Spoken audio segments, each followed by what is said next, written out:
Production funding for Sports Files is made possible in part by Infinity of Memphis has moved to Germantown Road, just half-mile north of Wolf Chase Galleria, and is proud to support WKNO for its quality broadcasting and service to our community.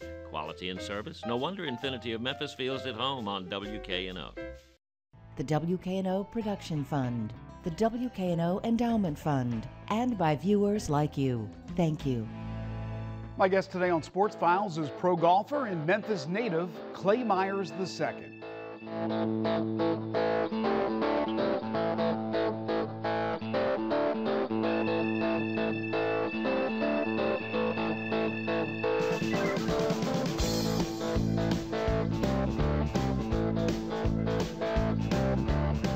Former Germantown High School and Jackson State star golfer Clay Myers II is starting to make a pretty good name for himself. The 25-year-old professional golfer appeared on the most recent season of the Golf Channel's Big Break and finished fourth. But what may be Clay's biggest break is getting a sponsor's exemption into this week's FedEx St. Jude Classic, which got underway today at TPC Southwind. Clay may be a long shot to get to the weekend, but this type of exposure and recognition in his PGA Tour debut can only be beneficial. Growing up in Memphis, Clay found the game of golf through the efforts of the good people at the Mid-South Junior Golf Association, which would eventually become the First Tee of Memphis. The First Tee would provide Clay with an outlet to hone his game, make some incredible contacts with people such as pro golfer Lauren Roberts, and teach him some very important life lessons. Today, the multi-talented Clay Myers II, pro golfer, musician, songwriter, model, caddy, spokesperson, an all-around fantastic young man is my guest next on Sports Files.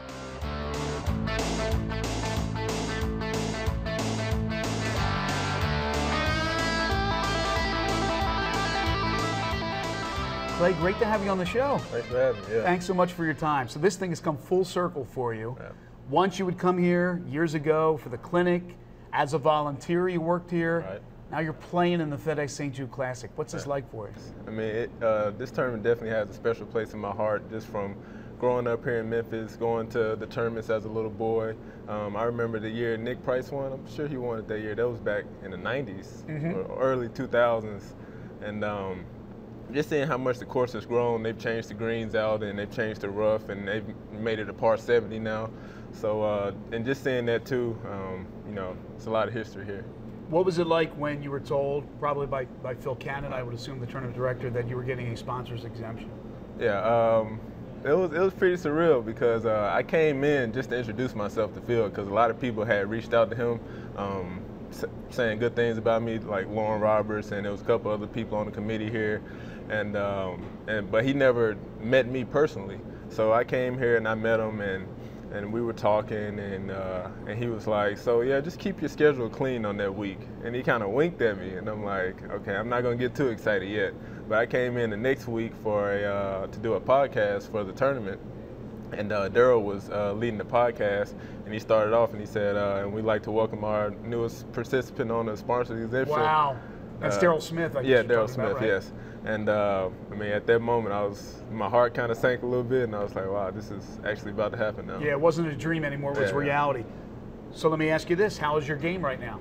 It's getting better. I'm hopefully, you know, when Thursday come around, I have all the screws tightened, and I'll be ready to go. But it's been a process. When I came back home, I really wanted to work on my game and my swing to get more consistent low scores. I was playing well, but I was kind of averaging around 70. So I wanted to, you know, get to that 63, 64 range, and so I started working on my game, not knowing that I would get this sponsor exemption. But it's come a long way since then, and I'm just excited about it. You picked up the clubs at the age of 8, Mid-South Junior Golf, and then of course the First Tee of Memphis. How important are those organizations in developing you as a golfer and really as a young man? Yeah, I mean, they helped out a lot, especially early on. They just afforded me with opportunities that I wouldn't have had otherwise. Mid-South Junior Golf Association, they actually gave me my first set of golf clubs, and even that, it was an awkward age in there between 12 and 13 where I was too small for a men's set, but too big for the boys set, and they gave me this women's set, and still to this day, that was my favorite set of clubs I've ever had. And then the First Tee of Memphis. Right, and when the First Tee came, they brought the life skills with them. So, and I would go to workshops at the University of Memphis. I would go to different leadership camps through the First Tee, and they really instilled the 9 core personal values, which I still use today. Loren Roberts, of course, who we've had on as a guest. He's a friend of the show, very much associated with the First Tee of Memphis. Mm-hmm. You've had a chance, I'm sure, to play with Loren, to talk to Loren. Right. What type of life lessons has he taught you? Yeah, Loren is, I mean, he's a great guy, and I've had the honor to be, I actually call him my friend, and we've kept in touch over all these years. Me and Loren played at the Walmart First Tee Open at Pebble Beach in 2005 and 2006. So that's when I first actually played with him, and up until now, when he comes home for the summer and I'm here, we'll link up and we'll play together. And I just saw him last Monday actually at a tournament up in Nashville. And so he's giving me advice about, how to prepare for this week, and that's what he's done, this whole time. He's just always there, to give me advice when I need it. You're 25, so you said back in 2005 was Pebble Beach? So Captain Math will tell me you were 15 years 15, old. Yeah. What was it like to go there and play Pebble Beach at the age of 15? Oh, that was pretty awesome too. Because especially at the time, Loren was leading the Charles Schwab Cup. Right. And so he was hot on tour, and he brought out galleries that I definitely wasn't ready for at that time. But I think that all helped me, leading up to when I was on the big break and now. First Tee of Memphis, Mid-South Junior Golf, but specifically First Tee of Memphis because there's other First Tee programs around the country. Mm-hmm. And it gives young golfers, like you said, an opportunity that may not get that opportunity. Right. This is socioeconomically, but also minorities as well that may not play the game of golf. Right. Do you see an upswing? Do you see more minorities wanting to play the game of golf? It's a cooler sport now. Yeah. Or do you see it leveling off since when Tiger came onto the scene and really got a lot of people geared up to play the game? I think definitely when Tiger came on the scene, he definitely sparked the interest and a lot of diversity in the game, and a lot of African American golfers like me. And so watching him play growing up, we all inspired to be like Tiger. And now being 25 at the age where I'm trying to play on the PGA Tour, I've noticed that it has its challenges and difficulties like it would with any sport, and but I definitely see there's probably like 10 to 15 of us right now that's just on the brink of a breakthrough to get to the PGA Tour, and I think it's just a matter of years for it's a lot more than just me in this tournament. We'll talk more about Tiger Woods in a second, but you said a breakthrough, but the big break may have been your breakthrough this past year, the big break in the Palm Beach area of Florida. I'm sure a lot of people got to know who you are by watching the show. How did you get on the program? And then talk about that experience. The experience was awesome, and it started when I moved to Orlando 3 years ago. And luckily for me, living in Orlando, that's where the Golf Channel studios are. So they would come out to random golf tournaments around the city, professional golf tournaments, and they would hold auditions after the tournaments. And so I auditioned once when I first moved to Orlando, didn't hear anything back.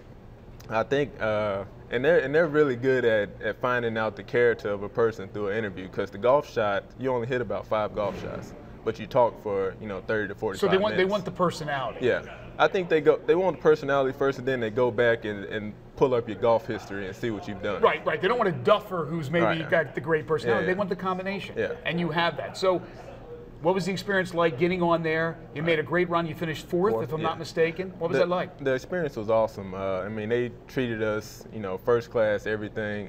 Playing at PGA Nationals, probably one of the best golf courses I've ever played. It was just a fantastic time, and it definitely they do a good job with the show. What do you think it's done for the career? I know that's not going to make the difference in what you do on tour, and whatever tour it may be, and hopefully it'll eventually be on the PGA Tour. Right. But at least it gives you the exposure. So what kind of exposure did it give you, and how many people or what types of people have been in contact with you? I mean, my life has completely changed since the show, and I didn't think anything of it when I was shooting the show. And we would laugh and joke around with the guys, and the Golf Channel did a good job of, creating certain dramas on the show. So I think that definitely helped out a lot with my exposure and just people knowing who I am on the show. But since it's been over with, I've been called for pro-ams, and And I played golf with, Ken Griffey Jr., like I was saying, and, just a lot of great golfers. And, now I think that's what ultimately led me into being considered for this sponsor exemption. The big break wasn't the reason why you met Tiger Woods. The reason why was you caddied last year about 10 events for Cheyenne Woods, who's the niece of Tiger Woods, but then you got a chance to meet Tiger while you were on her bag. What was that experience like? That was awesome. Caddying for her, I learned a lot about golf. And at that time, I wasn't playing my best golf, and I was considering taking a break, and I was going to caddy full time for her, but then the Golf Channel called about midway through there. But caddying for her, I learned about course management.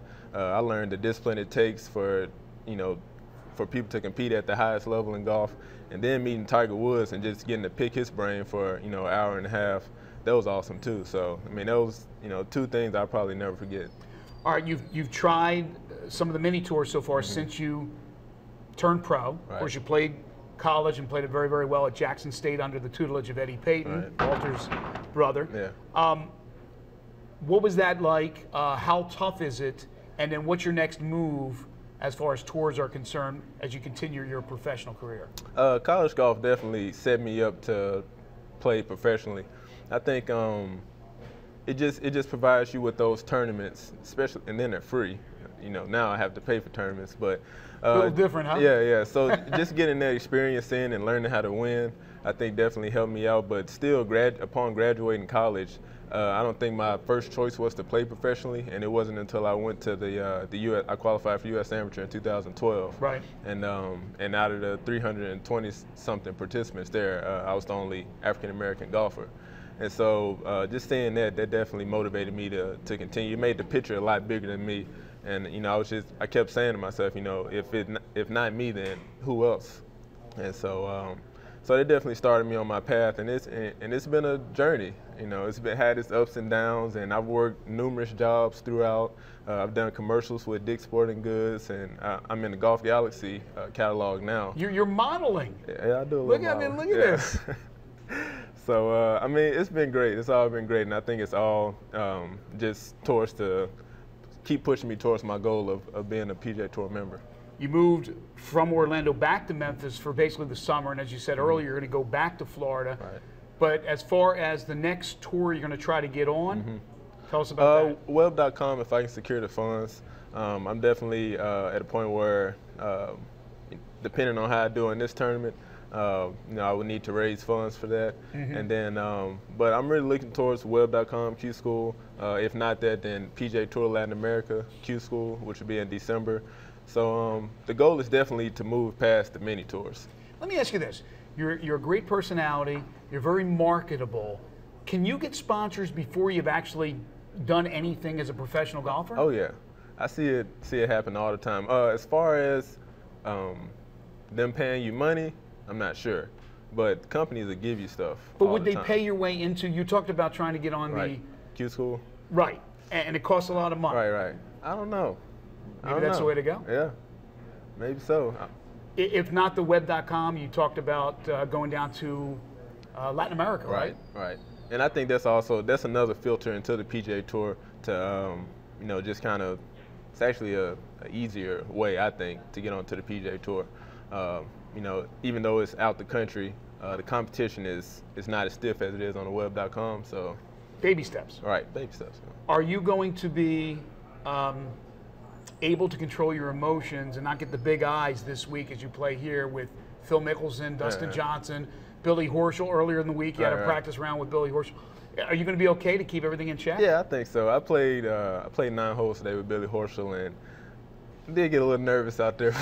It comes with the territory, right? I did get a little nervous, but I just went into the training room, and I was in there with Nick Watney and Jonathan Bird and Justin Leonard, and sitting there laughing and joking with those guys, and I just think that I see them as normal people.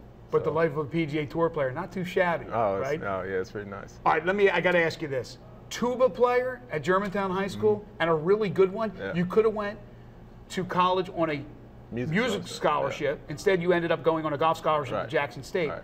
How good a tuba player were you? And were you really going to try to do something professionally with it? Yeah. Well, I was actually the best tuba player in the state of Tennessee. How do they rank the senior year. tuba players? By chairs. I was first chair tuba. Okay. So, I mean, that was something that I really wanted to do after college because I enjoyed playing golf, but I enjoyed music more because I had a lot more friends in music, and we were all going to go to Tennessee and do music. And I had dreams of actually playing on Broadway in the musicals as a tuba player. Well, maybe you could do both. I'm still considering it. You still play the tuba? If I make a nice check here, that's going to be my first purchase. There you go. A nice tuba. That wraps up our interview, but we're not completely done yet because we like to do, end the interviews with something to find a little bit more about you. It's called 5 for the Road. So I just need quick answers. Okay. 5 easy questions. All right. Favorite professional sports team? Memphis Grizzlies. Okay, I knew you were going to say that. Yeah. Favorite professional athlete of all time? Tiger Woods. Okay, good choice. How about music? What do you like to listen to, or who do you like to listen to? That's tough. I listen to a lot. I actually make music myself. So you get my song on iTunes. It's called The Anthem by Claydo. You're even writing songs too and playing songs? Yeah. Man, you're versatile. But give me somebody else other than you. I listen to a lot of Christian rap music. So Lecrae, KB, Andy Mineo. Christian rap. Never heard of that genre. That's the first time for this show. Favorite movie of all time? Happy Gilmore. Oh, Waterboy. So I'm an Adam Sandler fan. There all you the go. way. And why not? And then we'll wrap it up with your favorite television show of all time. That's a tough one. Can I say Netflix? Well, yeah. How about specifically? What do you like to watch on TV? Is there a series? I don't want viewers to take this the wrong way. Okay. But I think it's a tradition with my mom on Sundays. We watch HGTV at Lifetime. Nothing wrong with that. Nothing wrong. I enjoy it. And of course, I've heard there's some pretty cool Dick's Sporting Goods commercials that feature one Clay Myers II down. Swing your swing with Arnold Palmer. Absolutely. Well, Clay, it's been an absolute pleasure having you on the show. Thanks for having me. Looking forward to watching you in your first PGA Tour event here at TPC Excited. Southwind. Thanks so much. That's Clay Myers II. We'll take a break. Overtime is next.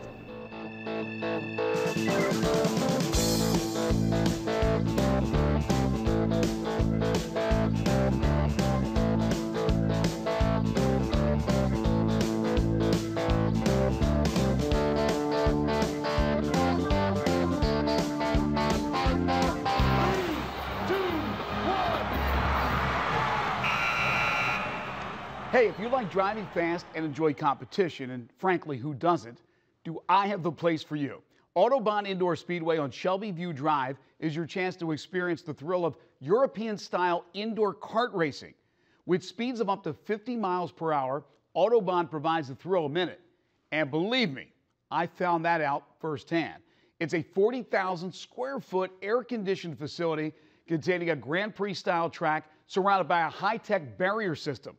Fun comes first, but safety is just as important, as I discovered after speaking with General Manager Anthony Dillard.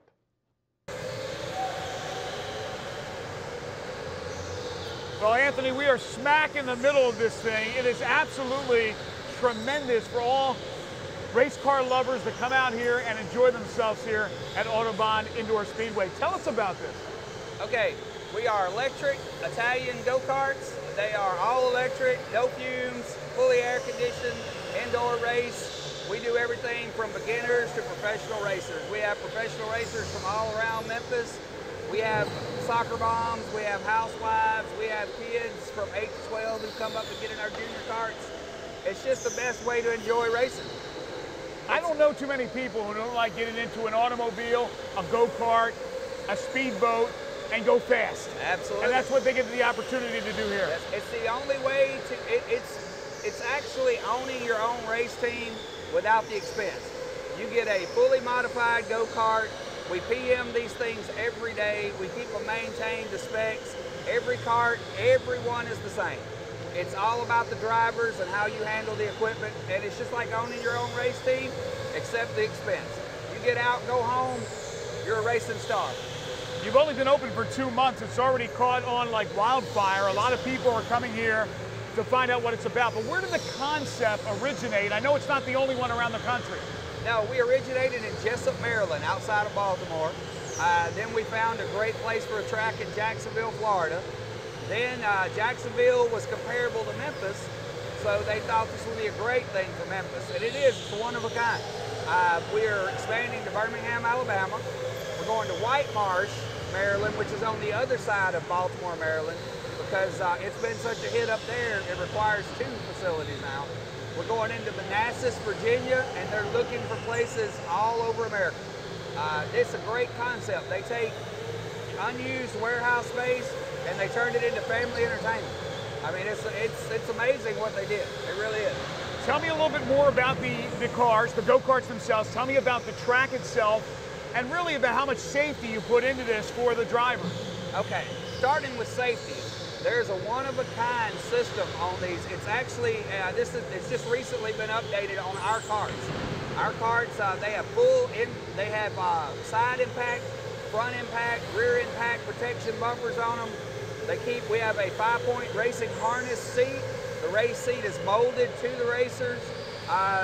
We have these one-of-a-kind German design barrier system. They're held together with springs that are just unbelievable. They impact and retract instantly. We do everything. We take them through a safety course, a safety briefing. We personally inspect every driver before they get in the carts.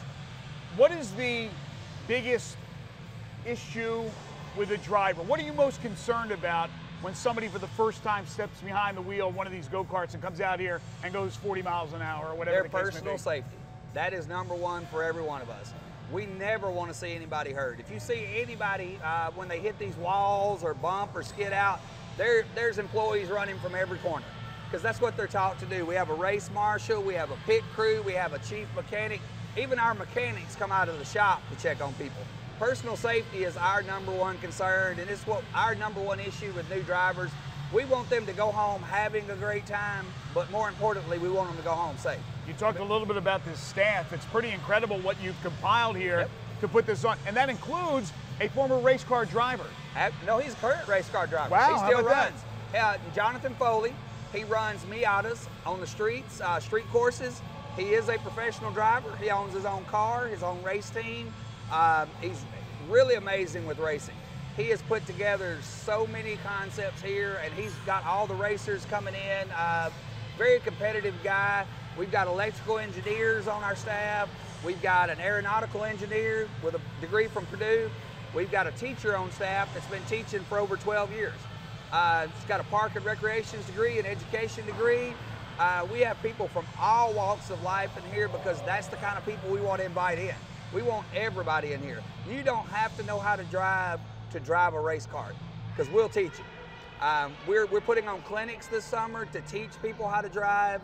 Our marshals are professionally trained.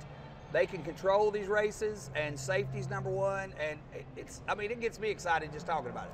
It's actually nothing but excitement. Oh, there's no question about it. I know, because you get out there and you drive these go-karts, as does the staff. But how fast do these go-karts go? Okay, they are up to 50 miles an hour for our professional drivers. They have 4 speeds. We introduce them to the track on speed 1. We raise their speed 1 level at a time, because safety is important. But our professional drivers can get these carts upwards of 50 miles an hour in this confined space. That's pretty amazing. The other thing we talked about before we started taping this interview was a lot of people that are in the racing industry, maybe go race Riverside or Memphis International, they'll come over here and they'll want to rent it out a little bit and get some racing indoors, right? Absolutely. It's all competition. These guys know nothing but racing. We have stock car racers, we have go-kart racers, we have pro modifieds, we have late modifieds. We've got BMX riders. I have my junior record holder rides BMX on the weekends. He's a professional BMX rider at 9 years old. And he comes out here and runs these junior carts in the 25-second range. His dad comes out here. It's amazing to watch these guys handle this speed.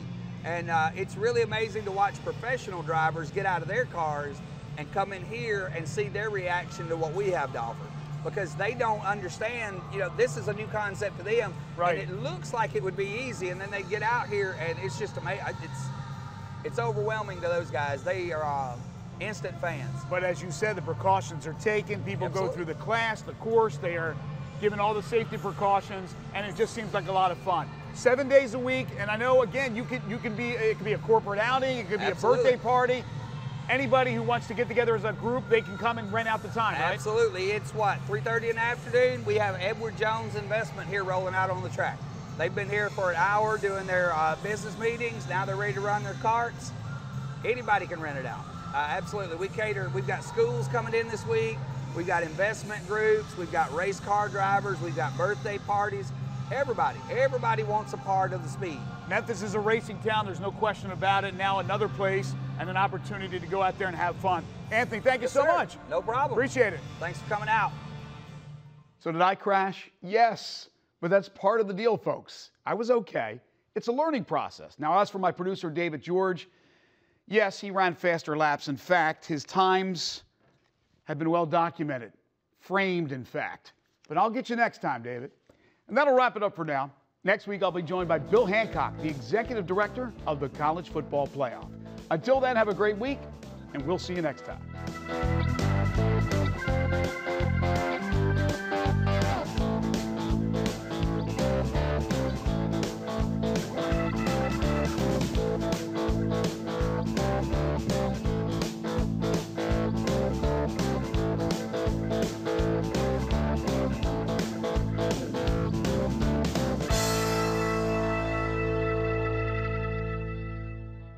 Production funding for Sports Files is made possible in part by Infinity of Memphis has moved to Germantown Road, just half-mile north of Wolf Chase Galleria, and is proud to support WKNO for its quality broadcasting and service to our community. Quality and service? No wonder Infinity of Memphis feels at home on WKNO.